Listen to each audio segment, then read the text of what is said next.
तो last class में हमने बैलेंसिंग ऑफ अकाउंट सीखा, ठीक है भैया। और हमने कहा था कि भैया हम जब भी अकाउंट का बैलेंस कर रहे हैं तो हमें सिर्फ ये देखना है कि जिस अकाउंट की जो साइड ज़्यादा होती है वही उसका बैलेंस है।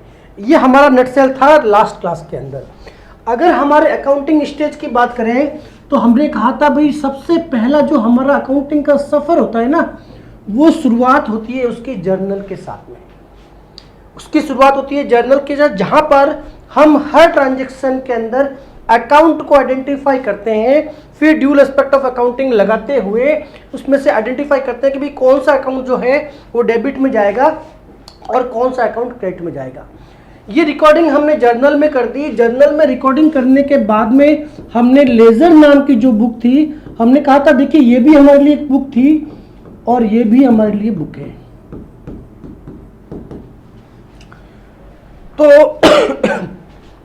तो जो अगला स्टेप था, जहां हमने यहाँ पे जितने भी अकाउंट ओपन हुए थे उनको एक सेपरेट पेज, एक सेपरेट रूम असाइन किया था, जहां उससे रिलेवेंट ट्रांजैक्शन को उसी जगह पे रिकॉर्ड करना है। जहां हमने ये देखा कि भैया जो लेजर है एक बुक है जिसके अंदर जितने भी अकाउंट ओपन हुए हैं जर्नल के अंदर, उन अकाउंट को यहाँ पे एक सेपरेट पेज पे लिखा जाएगा और उस अकाउंट से संबंधित जितने भी इंफॉर्मेशन है उसी एक पर्टिकुलर जगह पे लिखी जाएगी, ताकि जो पर्पस ये था कि भी उससे रिलेवेंट सारी की सारी इंफॉर्मेशन एक जगह आ जाए।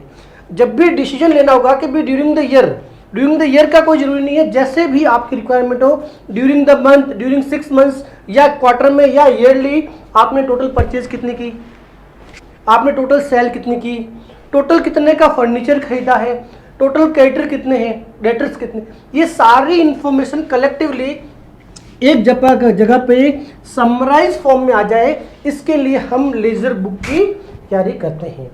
तो यहाँ पे एक बहुत ही इंटरेस्टिंग फैक्ट है जो हमें अच्छे से समझना है। यहाँ पे बच्चे बहुत सारे गलती करते हैं। तो यहाँ पे देखिए जो हमने लेजर बुक ओपन की है, अब यहाँ से जो अगला स्टेप है हमारा, देखिए पहली बुक जर्नल और दूसरी लेजर, ये क्लियर कर लीजिए माइंड में कि इसके अलावा और कोई भी बुक हमारे अकाउंट्स में मेंटेन नहीं होती है। आगे जो काम होगा वो समराइज फॉर्मेट में होगा, यानी कि स्टेटमेंट होगा। अब बुक नहीं है, बुक ये लास्ट ही है बस, इसके बाद कोई तरह की बुक मेंटेन नहीं होगी। और आगे हम ये भी देखेंगे कि जो हमारा जर्नल है, हमने यहाँ पे देखा था कि भी जर्नल में एंट्री करते हैं और उस एंट्री को बाद में हम शिफ्ट करते हैं कहाँ पे, लेजर के अंदर। तो क्या ऐसा कोई सब्स्टिट्यूट हो सकता है कि जिन ट्रांजैक्शन का नेचर में बहुत ज़्यादा रिपीटेशन हो रहा है, दिन भर में आपके मान लीजिए 1000 ट्रांजैक्शन ऐसे जो सिर्फ और सिर्फ परचेज के फॉर्म में होते हैं, तो वहाँ देखेंगे हम लोग कि जर्नल जो सामान्य जर्नल है उसके सब्स्टिट्यूट के फॉर्म में सब्सिडरी बुक भी रखी जा सकती है, वो बाद में सीखेंगे, वो एक अलग चैप्टर है। तो वहाँ हम देखेंगे कि भाई वो जो बुक है वो जर्नल और लेजर का दोनों का ही काम करेगी। वो एक ऐसी बुक होगी, वो जर्नल और लेजर का ही वो भी काम करेगी, परंतु समझना यह है कि इन दो बुक के अलावा कोई तीसरी बुक हमारी बुक्स में नहीं होती है। अब जो आगे का जो सफ़र है वो सिर्फ और सिर्फ ये जो अकाउंट्स क्रिएट हो गए हैं लेजर के अंदर, जो अकाउंट क्रिएट हो गए हैं उनको समराइज करना है, उनको कंक्लूड करना है, कंक्लूड करके आगे की जो तैयारी है उसके लिए बढ़ना है। अब जो कंक्लूजन है वो दो तरीके से किए जाएंगे।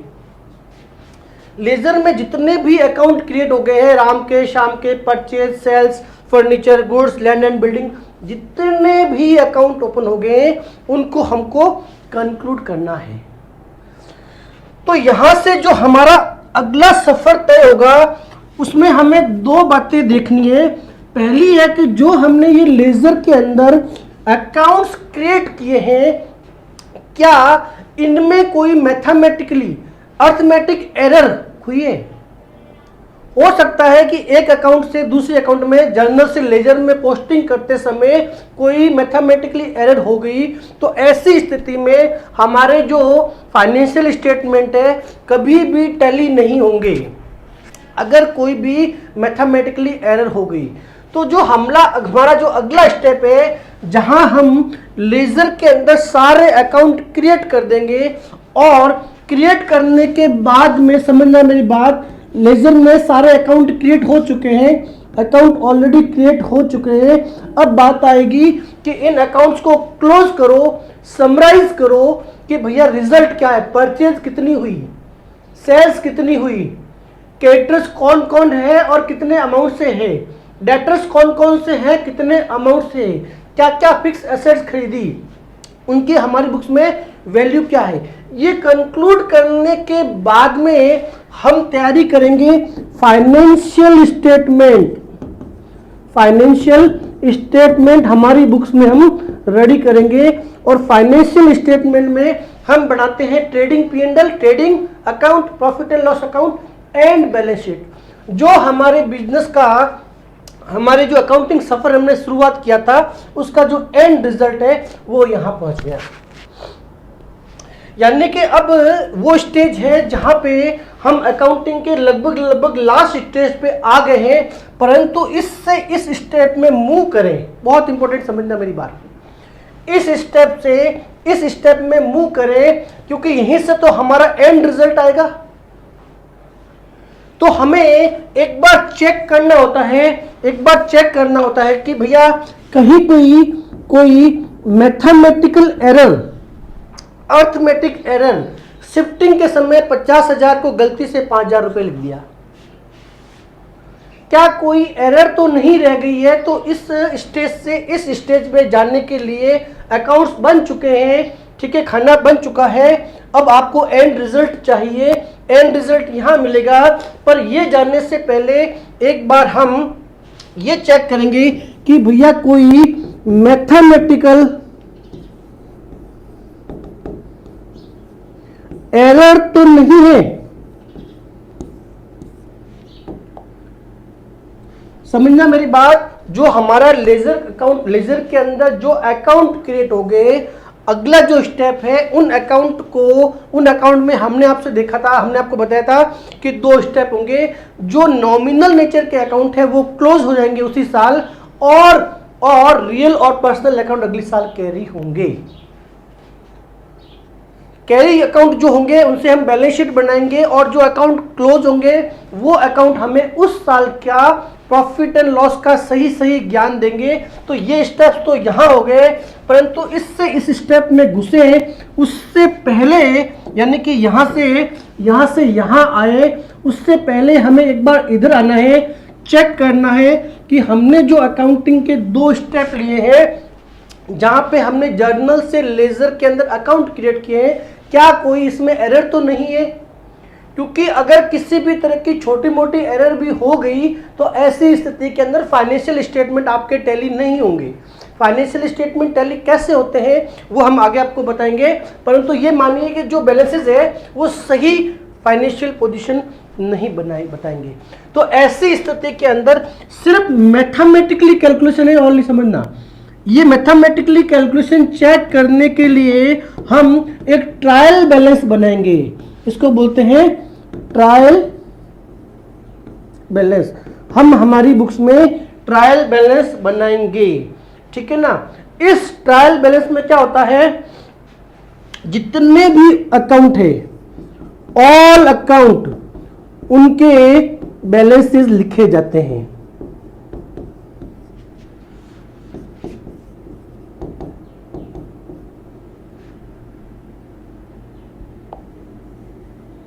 जितने भी अकाउंट हमने ओपन किए हैं उनके बैलेंसेस लिखे जाएंगे। तो रिजल्ट क्या होना चाहिए, रिजल्ट ये होना चाहिए कि जैसे मान लीजिए ये हमारा ट्रायल बैलेंस बना, मैं फिर से आपको बता देना चाहूंगा कि जो भैया ट्रायल बैलेंस है ना, ये एक स्टेटमेंट है। अब हमारे पास कोई बुक्स नहीं है, ना तो इस साइड में कोई बुक्स है ना इस साइड में कोई बुक। अब जो भी काम है स्टेटमेंट के फॉर्म में, समराइज के फॉर्मेट में ही रहेगी। आपने देखा कि ड्यूरिंग द ईयर टोटल जो परचेज का जो अकाउंट आपने देखा, परचेज का जो अकाउंट देखा, आपने बोला भाई साल भर में हमने 10,000 की परचेज की है, ये मान लीजिए डेबिट बैलेंस है और ये क्रेडिट बैलेंस है। हमने जब अकाउंट्स की शुरुआत की थी ना, तब आपको सिखाया था कि जितना डेबिट होगा उतना ही क्रेडिट भी होगा। जब अकाउंट के अंदर जो बेसिक अकाउंटिंग सिस्टम हमने स्टार्ट किया था, तो पहली जो जर्नल एंट्री की थी वहाँ ड्यूल एस्पेक्ट ऑफ अकाउंटिंग में हमने ये कहा था कि हमारी अकाउंटिंग का बेसिक फंडा यही है कि डेबिट, जितने अकाउंट डेबिट, जिस अमाउंट से डेबिट हो रहा है उतना ही क्रेडिट होगा, यानी कि डेबिट के इक्वल ही क्रेडिट होने चाहिए। तो ये जितने भी अकाउंट ओपन होंगे हमारे यहाँ पे, जैसे परचेज का हुआ मान लीजिए ये वाला, सेल्स का ये हो गया मान लीजिए 15,000 रुपये, ये बैलेंसेस कहाँ से निकाले आपने? ये हमने देखा जब परचेज का अकाउंट क्रिएट किया था तो उसकी जो टोटल थी हमने देखा कि डेबिट साइड में 10,000 रुपये है। सेल्स का मान लीजिए टोटल किया था तो हमने देखा था कि भाई उसकी क्रेडिट साइड 15,000 रुपये है। कैश का बैलेंस देखा था हमने कि भैया यहाँ पे 2,000 रुपये है। हमारा बैंक का जो बैलेंस है वो मान लीजिए 3,000 रुपये है। अब मैं आपको बैलेंसेस निकालने ऑलरेडी बता चुका हूँ। बैलेंसेस कैसे निकालने हैं वो ऑलरेडी डिस्कस हो चुके हैं भैया, समझना मेरी बात। यहाँ पे डिस्कस करने का पर्पज ये है कि जब हम अगले स्टेप में ट्रायल बैलेंस, हालांकि आपके पास बिल्कुल सेपरेट चैप्टर है, परंतु यहाँ पे जो मैं कंक्लूड करना चाहता हूँ उसके लिए थोड़ा सा बेसिक पार्ट समझना जरूरी है कि यहाँ पे हम ये चेक करना चाहते हैं कि हमारा अकाउंट ओपन हुए हैं सारे के सारे लेजर के अंदर, क्या वहाँ पे कोई मैथमेटिकली एरर तो नहीं रहेगी, जिसको हम अर्थमेटिक एरर कहते हैं, क्लरिकल एरर बताइए। लिखते समय 50,000 की जगह 5,000 लिख दिया, 5,000 की जगह 500 लिख दिया, एक साइड में तो पोस्टिंग कर दी 50,000 से, एक साइड में गलती से 500 लिखा था, किसी का फोन आ गया, वहां बिजी हो गए और भूल गए। क्योंकि आपका बिजनेस बड़ा हो सकता है तो हो सकता है अगले स्टेप का काम कोई और करे, अब वो एरर अगर रह गई, क्योंकि हमारे यहाँ रूल ये है कि जितने से अमाउंट, जिस अमाउंट से डेबिट होगा उतने से ही क्रेडिट होगा, तो उसका जो एंड रिजल्ट आएगा वो ये आएगा कि भैया डेबिट और क्रेडिट, जब आप सारे के सारे अकाउंट कंक्लूड करोगे, समराइज करोगे, तो जितने डेबिट के जोड़ हैं उतना ही क्रेडिट आएगा। ये एक सार्वभौमिक सत्य है हमारे अकाउंटिंग का, यह हमारे अकाउंटिंग का एक सार्वभौमिक सत्य है कि अगर आपने सही फंडामेंटल रूल फॉलो करते हुए जर्नल एंट्री और लेजर को मेंटेन किया है, लेजर के अंदर अकाउंट को मेंटेन किया है, तो जितने जब आप अकाउंट को समराइज करोगे एक अकाउंट को कि भी परचेज का बैलेंस कितना है, सेल्स का बैलेंस कितना है, ठीक है, जितने भी अकाउंट सामने आए हैं उनको जब आप बैलेंस करोगे तो हमेशा याद रखना कि डेबिट और क्रेडिट की जोड़, जब इसकी मैं जोड़ करूंगा और इनकी जब जोड़ करूंगा, अगर डेबिट और क्रेडिट की जोड़ बराबर नहीं आई है, इसका मतलब आपके यहाँ पे कोई न कोई एरर हुई है। ये आप एक सार्वभौमिक सत्य है, आप कितना ही होशियार कर लो कि नहीं सर ऐसे ही गड़बड़ हो गई, बाकी मान्य तो एकदम सही की है, ये सिस्टम ही गलत है, ऐसा हो ही नहीं सकता, ऐसा हो ही नहीं सकता।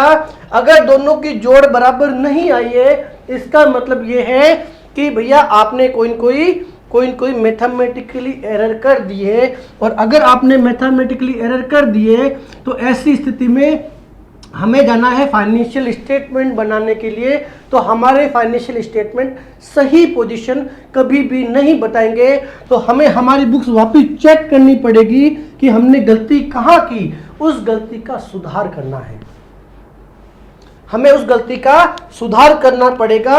उस गलती को सुधार किए बिना हम अगले स्टेप की तरफ कभी भी नहीं बढ़ पाएंगे। तो मैंने आपसे कहा था कि जो हम ट्रायल बैलेंस बनाते हैं ना, वो सिर्फ और सिर्फ एक मैथमेटिकल एरर चेक करने के लिए पर्पस से बनाई जाती है। आगे हम एरर को जब देखेंगे डिटेल के अंदर, जब हमारे पास चैप्टर है वहां देखेंगे कि कई बार एरर ऐसी भी हो सकती है कि जिनका इस पे भी इफेक्ट ना पड़े, जोड़ आपको बराबर हो गई फिर भी हो सकता है कोई गलती हो। तो कौन कौन सी गलतियां पकड़ में आ जाएगी, ट्रायल बैलेंस का अपना एक लिमिटेशन है।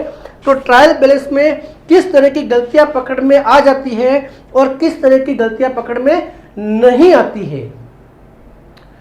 गलती बुक्स क्लोज करने से पहले पता चल गई या बाद में पता चली, इसके लिए हमारे पास ट्रायल बैलेंस और एरर को को रेक्टिफिकेशन ऑफ एरर करके एक बिल्कुल सेपरेट चैप्टर है, उसको वहां डिस्कस करेंगे। यहां मेरा मीनिंग देखिए क्या है, जब आप ट्रायल बैलेंस के लिए जाओगे, यहां मैं कहना क्या चाहता हूं कि जब आप ट्रायल बैलेंस के लिए जाओगे उस स्थिति के अंदर, वेरी इंपॉर्टेंट, जब आप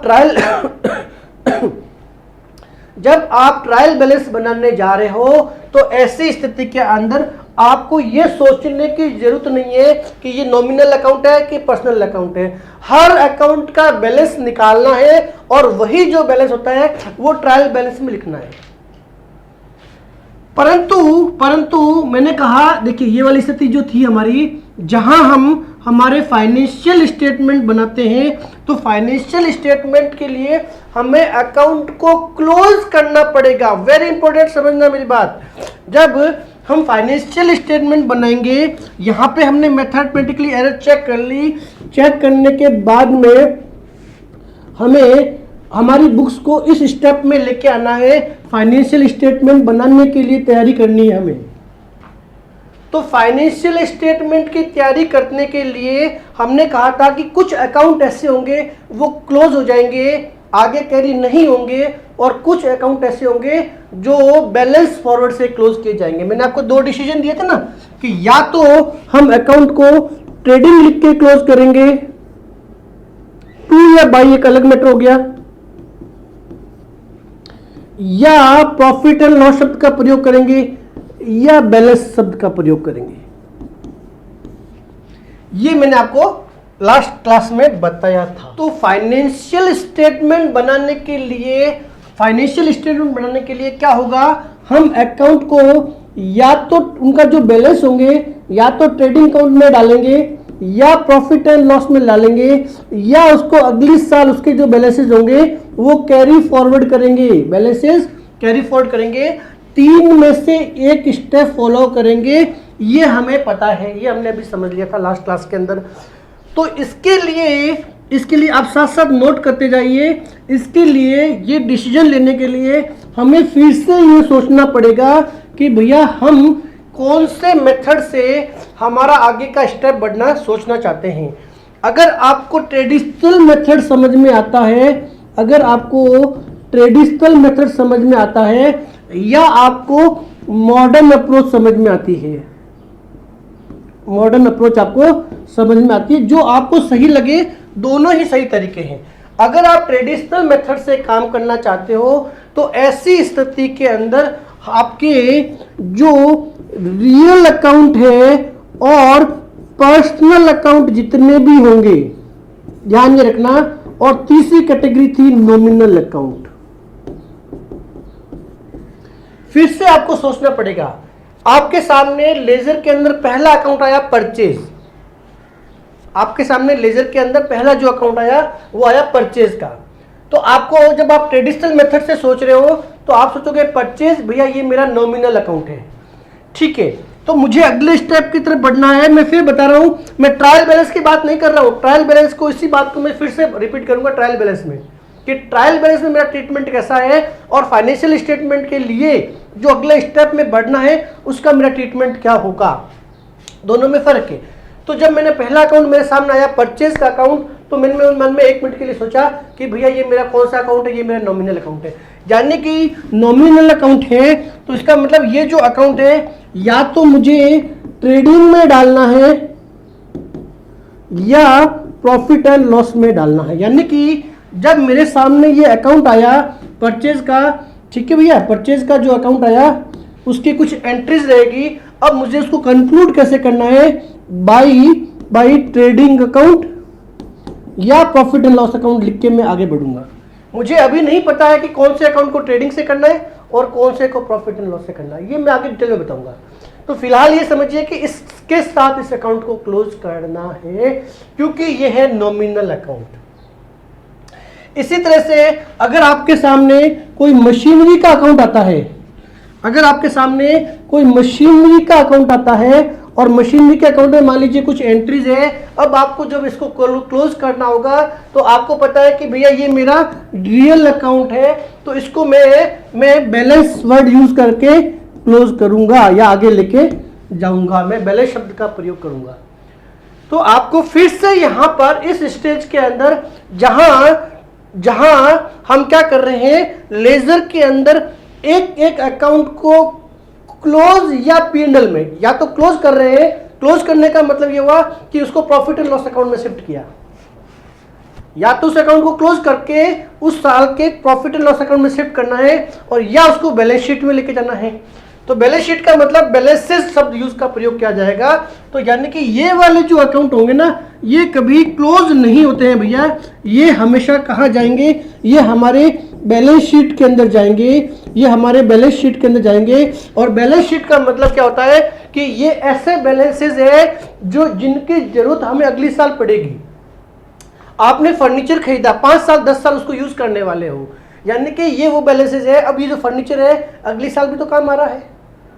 मिस्टर राम से आप 10,000 रुपए मांग रहे हो पर्सनल अकाउंट, ठीक है, तो क्या मिस्टर राम को ये बोल के छोड़ दोगे कि भैया अब तो मेरा अकाउंटिंग ईयर खत्म हो गया, अब कोई बात नहीं, भूल जा, मैं तेरे से नहीं मांगूंगा। तो ये वो बैलेंसेस होते हैं जो हमें बिजनेस कैरी करने के लिए अगली साल भी इनके बैलेंस समझने होंगे, उसके बिना आगे बढ़ना बहुत मुश्किल हो जाएगा। किससे कितना उधार मांगते हैं, किससे कितना हमने उधार लिया है, कौन कौन सी एसेट्स हमारे पास क्रिएट हुई है, हमारे पास कैश कितना है, हमारे पास बैंक बैलेंस कितना है, अगली साल भी काम पड़ेंगे। तो इन अकाउंट को हम बैलेंस शब्द का प्रयोग करके जब इनके जो अकाउंट आएंगे, इन अकाउंट को हम बैलेंस शब्द का प्रयोग करेंगे। परंतु ये वो नेचर के अकाउंट है, नॉमिनल अकाउंट वो हो गए जो पर्टिकुलर एक पीरियड के अंदर इनका बेनिफिट जो है वो एग्जॉस्ट हो जाता है। क्योंकि कोई भी हमारा खर्चा हुआ उसका benefit more than 1 accounting year में, उसका फायदा एक से ज्यादा अकाउंटिंग ईयर में अगर हमें मिलता है तो हम उसको एसेट्स का नाम देते हैं, खर्चे का नाम नहीं देते हैं। परंतु अगर खर्चा हो गया तो खर्चा और रेवेन्यू जो हुए वो हमें एक पर्टिकुलर फाइनेंशियल ईयर की स्थिति बताएंगे कि भैया इस साल हमारा नेट रिजल्ट क्या है, हमने जो इतनी भाग दौड़ की है इसमें हमको प्रॉफिट क्या हुआ या हमको लॉस कितना हुआ। तो ऐसी स्थिति के अंदर इन अकाउंट्स को हम, इस नेचर के जो भी अकाउंट होंगे उनको या तो हम ट्रेडिंग में डालेंगे या हम प्रॉफिट एंड लॉस शब्द का प्रयोग करके उसको आगे लेके जाएंगे। टू या बाई इस बात पर डिपेंड करता है कि डेबिट में अगर मैं लिखना है या क्रेडिट में लिखना है। तो ये बात हमें सोचना है, ठीक है भैया। आगे बात करेंगे, अगर हम मॉडर्न अप्रोच की बात कर रहे हैं तो ऐसी स्थिति में क्या होगा। अगर हम मॉडर्न अप्रोच की बात करते हैं तो अब हमारे पास 5 तरह के अकाउंट है। अब हमारे पास 5 तरह के अकाउंट है। सबसे पहले तो कैपिटल को रिप्रेजेंट करने वाले अकाउंट, लायबिलिटी को रिप्रेजेंट करने वाले अकाउंट और एसेट्स को रिप्रेजेंट करने वाले अकाउंट। इसी तरह से दूसरी कैटेगरी हो गई जहां पे हमारे बिजनेस के रेवेन्यू को रिप्रेजेंट करने वाले अकाउंट और हमारे बिजनेस के एक्सपेंसेस को रिप्रेजेंट करने वाले अकाउंट। तो ये तो एक तरह से देखा जाए तो नॉमिनल अकाउंट हो गए और ये पर्सनल और रियल अकाउंट हो गए हमारे मॉडर्न अप्रोच के हिसाब से, ठीक है भैया। तो मैंने कहा अगर आप इस एंगल से सोचना चाहते हो, इस अप्रोच से सोचना चाहते हो तो कोई बात नहीं, कोई दिक्कत नहीं है। कैपिटल, लायबिलिटी और एसेट्स के जितने भी अकाउंट हैं ये क्लोज किए जाएंगे बैलेंस शब्द से, और ये जो होंगे ना ये या तो जाएंगे ट्रेडिंग के अंदर और या जाएंगे प्रॉफिट एंड लॉस के अंदर। फंडामेंटल पार्ट चल रहा है, थोड़ा सा कंफ्यूजन हो सकता है कि सर क्या कहना चाहते हैं। भैया कोई दिक्कत नहीं है, आगे बहुत सारे क्वेश्चन है, एक एक प्रॉब्लम को सॉल्व कराऊंगा। थोड़ा सा पेशेंस के साथ आप आगे बढ़ते जाइए, ठीक है। थोड़ा पेशेंस रखिए, फंडामेंटल पार्ट समझ लीजिए, उसके बाद में मुझे लगता नहीं है कि प्रैक्टिकली एक भी क्वेश्चन ऐसा होगा जहां आपको किसी भी तरह की प्रॉब्लम आएगी अगर आपका फंडामेंटल पार्ट स्ट्रॉन्ग है। अब ये देखिए यहाँ पे ये जो ऑलमोस्ट अभी तक मैंने 20-25 मिनट में जितनी भी बात बताई है ना वो सारा का सारा मुझे रिपीटेशन ही लग रहा है क्लास का। तो सर आपने रिपीटेशन क्यों किया, 20 मिनट क्यों खराब किए, उस बात को आप समझने की कोशिश करते हैं।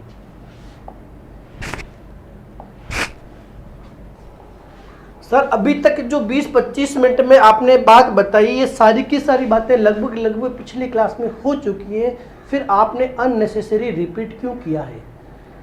रिपीट करने का जो कारण है आपको डिफ्रेंशिएट करना है कि भैया फाइनेंशियल इस स्टेज से, अब आप समझिएगा कि हमें जब इस स्टेज से इस स्टेज में आना है, हमें लेजर से फाइनेंशियल स्टेटमेंट जब बनाने हैं, तब हमें अकाउंट को किस तरह से बैलेंस किए करेंगे हम लोग, बात समझना। हमारी लेजर के अंदर अकाउंट ऑलरेडी क्रिएट हो गए, तो रिपीटेशन का कारण है, बात समझिएगा। छोटी सी बात है कि जहां हमारे पास लेजर की बुक क्रिएट हो चुकी है और हमारे लेजर के अंदर बहुत सारे अकाउंट क्रिएट हो गए। अब दो बातें हैं, एक बात यह है कि उस अकाउंट के अंदर, उस अकाउंट से हमको हमारी मैथमेटिकली एरर चेक करनी है, और एक स्टेप है जहां हमें उस अकाउंट को फाइनेंशियल स्टेटमेंट के लिए आगे बढ़ना है। फाइनेंशियल स्टेटमेंट में उस अकाउंट का समराइज मतलब उसका नेट बैलेंस है, वो फाइनेंशियल स्टेटमेंट में लेके जाना है, या तो ट्रेडिंग में लेके जाना है या P&L में जाना। बात समझना।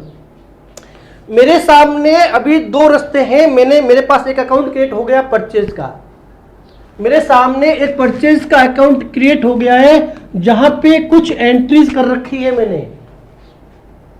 अब मुझे यहां पे दो काम करने हैं, बात समझना, दो काम करने हैं। एक काम यह है कि मुझे ये देखना है कि ये जितने भी सारे अकाउंट क्रिएट किए हैं मैंने, purchase, sales, furniture, purchase return, sales return, ठीक है ना भैया, जितने भी अकाउंट क्रिएट किए, क्या मैंने कोई मैथमेटिकली एरर तो नहीं कर ली है?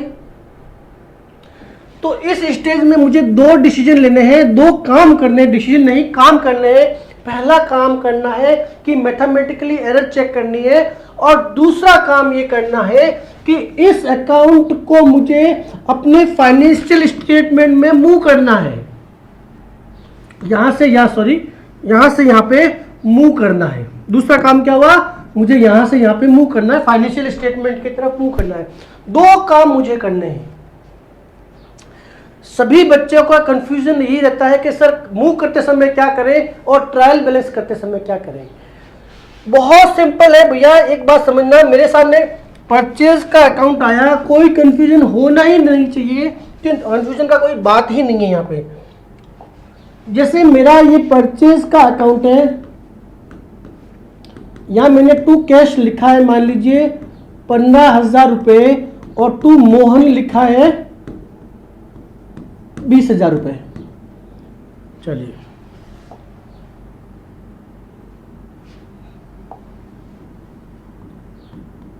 ये मेरे सामने एक अकाउंट आ गया परचेज का।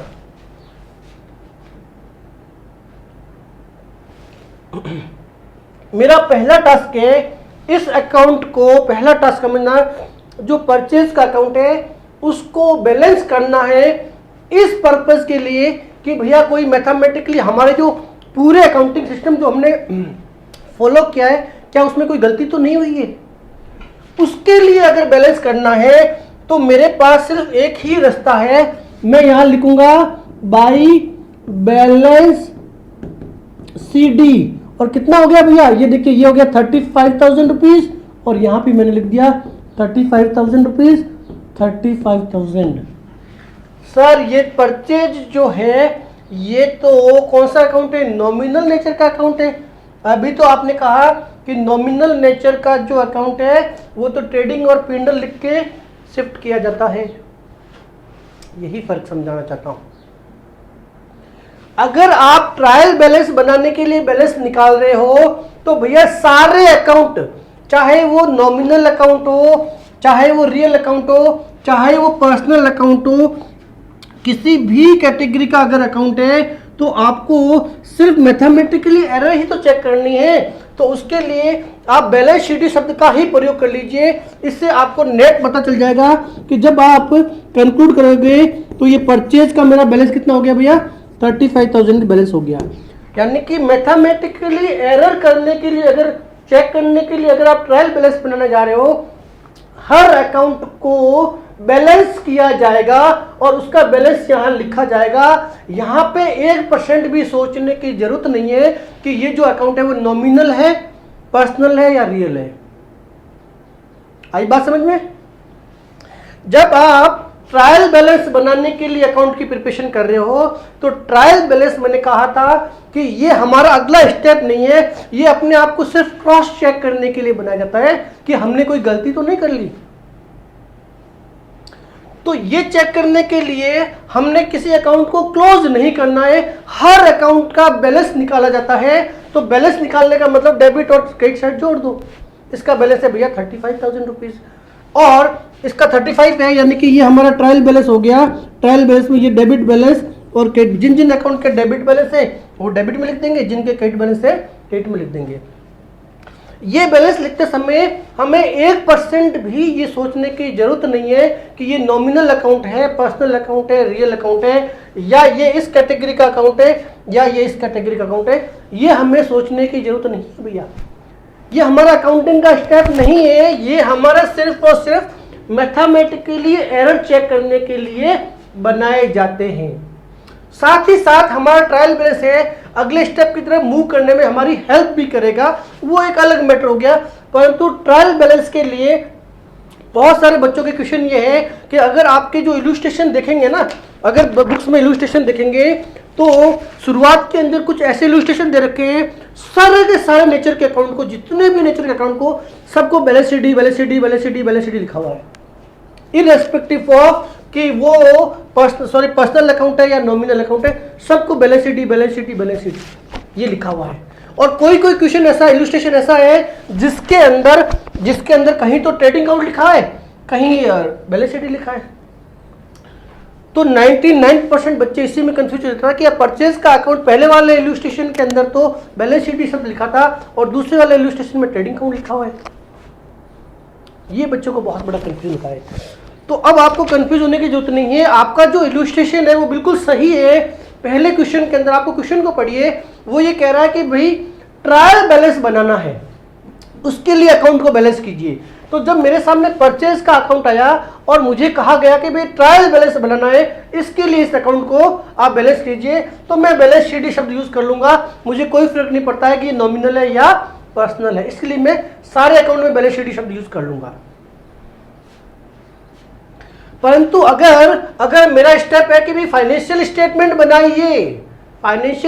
बनाइए, तो ऐसी स्थिति के अंदर मुझे अकाउंट के नेचर के हिसाब से उस अकाउंट में बैलेंस जो निकालना है 35,000 15,000, उस बैलेंस 15,000 को क्या लिखना है, ट्रेडिंग अकाउंट लिख के बंद करना है, बैलेंस करना है, बंद नहीं सॉरी बैलेंस वर्ड यूज है, ट्रेडिंग अकाउंट लिख के बैलेंस करना है या बैलेंस शीट शब्द लिख के बैलेंस करना है, ये डिपेंड करेगा उसके नेचर के ऊपर। जब मेरा ये स्टेप ओके हो गया, उसके बाद में मैं यहां बढ़ूंगा।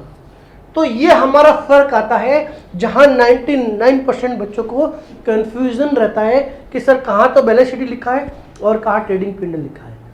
मैं आपको इंश्योर कर दूंगा कि भैया आगे आपके 8 से 10 क्वेश्चन बहुत डिटेल्ड में क्वेश्चन है, जहां हम जर्नलाइज करने के बाद में लेजर पोस्टिंग भी शिफ्ट करेंगे। एक के क्वेश्चन हो सकता है कि 3-4 घंटे का वीडियो बने, पर एक के क्वेश्चन मैं आपको सॉल्व कराऊंगा, तो आप बेफिक्र रहिए। अभी सिर्फ आपको फंडामेंटल पार्ट समझना है, ठीक है भैया।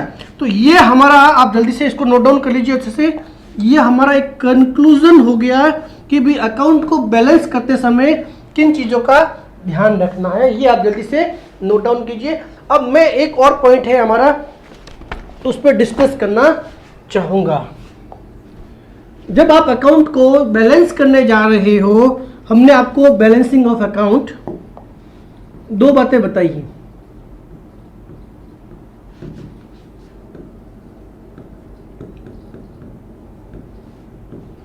बैलेंसिंग ऑफ अकाउंट, जब अकाउंट को बैलेंस कर रहे हैं हम, तो हो सकता है 2 तरह की स्थिति हमारे सामने आए। कुछ अकाउंट ऐसे होंगे जिनमें ओनली 1 ट्रांजेक्शन ही हुआ है, ओनली 1 ट्रांजेक्शन,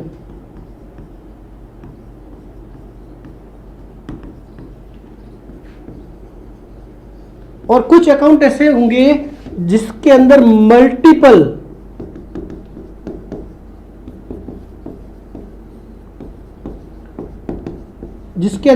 मल्टीपल ट्रांजैक्शन हुए हैं। तो ऐसी स्थिति के अंदर इन अकाउंट को बैलेंस कैसा किया जाएगा और इन अकाउंट को बैलेंस कैसा किया जाएगा, समझते हैं डिटेल के अंदर, अकाउंट के अंदर। फिर वापस आते हैं इसी पॉइंट पे। चलिए, वन ट्रांजेक्शन का और मल्टीपल ट्रांजेक्शन का मीनिंग क्या हुआ, क्या कहना चाहता हूं मैं। देखिए, मेरे सामने एक अकाउंट आया मिस्टर राम का, और ड्यूरिंग द ईयर, पूरे साल के अंदर क्या हुआ कि भैया ये जो राम है ना, इसके साथ सिर्फ एक ट्रांजेक्शन हुआ है। तो मान लीजिए टू कैश, ये हमारी डेबिट साइड हो गई और ये हो गई क्रेडिट साइड। टू कैश 15,000 रुपये। एक अकाउंट हमारे सामने आया जिसके अंदर ड्यूरिंग द ईयर सिर्फ और सिर्फ एक ट्रांजेक्शन हुआ है, इसके अलावा कोई ट्रांजेक्शन हुआ ही नहीं। और मल्टीपल ट्रांजेक्शन का मतलब यहां पे एक परचेज का अकाउंट मेरे सामने आया, या मान लीजिए मिस्टर मोहन का अकाउंट आया, ज्यादा इजी रहेगा समझने के लिए। चलिए, मिस्टर मोहन का अकाउंट आया जहां पे टू कैश आपने लिखा 10,000 रुपये ड्यूरिंग द ईयर, और टू मान लीजिए बैंक लिख दिया 15,000 रुपये। नेचर से कोई फर्क नहीं पड़ता है।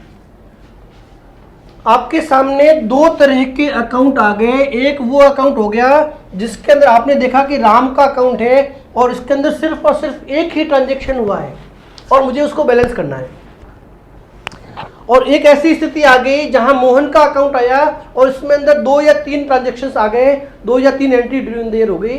अब बात है कि इन अकाउंट को बैलेंस में और इन अकाउंट को बैलेंस निकालने में क्या कोई फर्क है क्या? नॉर्मल अकाउंट के लिए मैंने आपको कहा कि आपको क्या करना है, डेबिट साइड, जो साइड आपकी ज्यादा है, तो यहां पे अगर हम डिसीजन लेना चाहें कि भैया बैलेंस कौन सा है, तो हमें पता चल गया इस अकाउंट का डेबिट बैलेंस है, कितना है वो भी पता चल गया, 25,000 रुपीज। तो हमने कहा इसकी साइड की जोड़ कर दीजिए, 25,000 रुपीज आप यहां लिख लीजिए। इसके सामने वाले साइड में जो क्रेडिट का कॉलम है इसमें भी 25,000 लिख लीजिए। चूंकि मोहन जो है वो पर्सनल अकाउंट है, तो मैं बैलेंस शब्द का प्रयोग करके इसको क्लोज करूंगा, तो मैं लिखूंगा बाई बैलेंस CD, ठीक है। और ये जो जोड़ मेरा कम कितनी पड़ रही है, इधर का जोड़ 25 है, इसकी टोटल भी मुझे 25 ही करनी है, इसकी जोड़ भी मुझे 25 ही करनी है। तो मेरा यह कम कितना पड़ रहा है, 25,000 रुपीज कम पड़ रहा है, ये मैंने यहां लिख दिया। ये सामान्य प्रोसीजर जो मैंने आपको पहले बताया था। परंतु अब अगर बात करेंगे कि राम का जो अकाउंट है वो इससे अलग क्या है, तो ऐसे अकाउंट जिनके अंदर सिर्फ और सिर्फ एक ही ट्रांजैक्शन आता है, ऐसे अकाउंट के लिए ये जो जोड़ है ना हमारी, ये जोड़ नहीं करी जाती है भैया, ये जोड़ नहीं करी जाती है। अभी क्या क्यों नहीं की जाती है भैया, हमारे यहाँ रूल यही है, बस परंपरा यही है, हम 2 लाइन से क्रॉस कर देंगे। जब एक ही ट्रांजैक्शन है तो जोड़ करने की जरूरत कहाँ है। तो हम क्या करेंगे, ऐसे अकाउंट को बैलेंस करने के लिए हम इसकी साइड में 2 लाइन खींच देंगे बस। टोटल की जरूरत है क्या, आप बताइए। टोटल की जरूरत है ही नहीं, क्योंकि 15,000 रुपये तो है, एक ही तो ट्रांजेक्शन है, तो क्या टोटल करूं, 15,000 तो 15,000 हो गए। तो जहां पे जिन अकाउंट में सिर्फ एक ट्रांजेक्शन मिलता है, हाँ एक और हो जाता ना, तो डेफिनेटली मैं इसी तरीके से करता, डेफिनेटली मैं इसी तरीके से इसकी टोटल करता, इसमें तो कोई डाउट नहीं है। परंतु चूंकि यहां सिर्फ एक ट्रांजैक्शन है, तो हमारे यहाँ सिस्टम ये है कि भैया इसके नीचे 2 लाइन एकदम पास में 2 लाइन खींच दीजिए, इसका मतलब एक ही ट्रांजैक्शन है।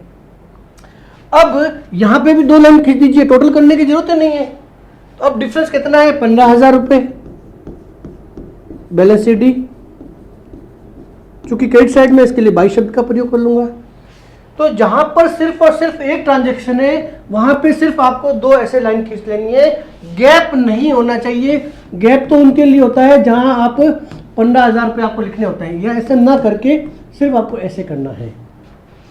इसकी 2 लाइन खींच दी, मतलब ये बैलेंस हो गया। अब ये डिपेंड करेगा, परचेज का अकाउंट है तो ट्रेडिंग में जाएगा, राम का अकाउंट है तो बैलेंस शीट शब्द का प्रयोग किया जाएगा। अगर इसको हम फाइनेंशियल स्टेटमेंट की तरफ मूव कर रहे हैं तो, और अगर ट्रायल बैलेंस बनाने जा रहे हैं तो सभी में बैलेंस शीट शब्द का प्रयोग करना है।